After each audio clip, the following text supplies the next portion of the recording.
Fruit Bats started because I was doing bands at the time. This was like the mid '90s, and like Fruit Bats was sort of a joke band, fake like punk band name that I came up with. And I used to do 4 tracks, and I would put Fruit Bats on there. And I was in this one band, and we were sort of breaking up, and I decided I'm just gonna do that, my weird 4-track band, but actually sort of again accidentally became real. It's like pop music from the old days, kind of. Like I think I'd probably, if it was 1974, I'd probably have a few #1 hits, but it's not, so I don't. The first Fruit Bats album, Echolocation, was 2001. Actually came out 10 years ago. It was.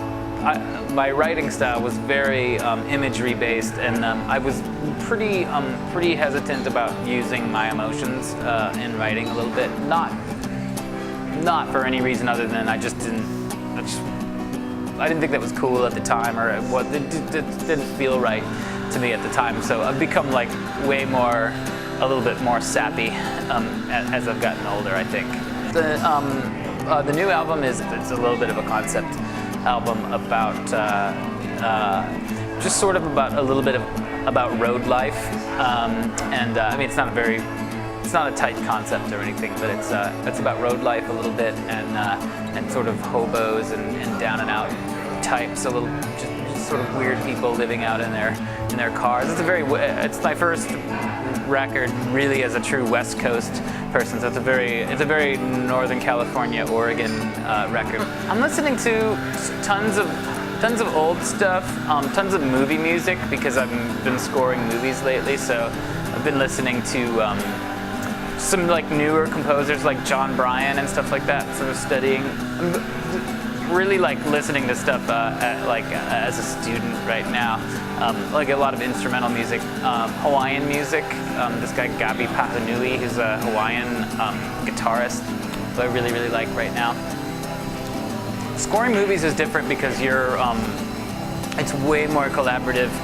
Like even being in a band is collaborative, but you're collaborating with a bunch of people who are musicians too. But scoring a movie is you're collaborating with a director and a producer and a bunch of people who may or may not know anything about music at all. So you're kind of have to be a little bit of a mind reader.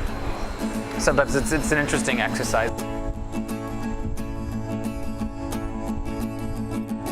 This song is called "You're Too Weird," and it's had many incarnations. It was a very kind of sad song, sad, quiet, finger-picky song, and then it was sort of a power ballad, and then it became what it is now, which is sort of my attempt at like a Hall & Oates kind of Blue-Eyed Soul kind of song, and it's just about a terrible relationship.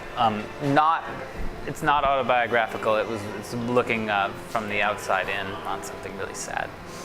Here we go. This is "You're Too Weird."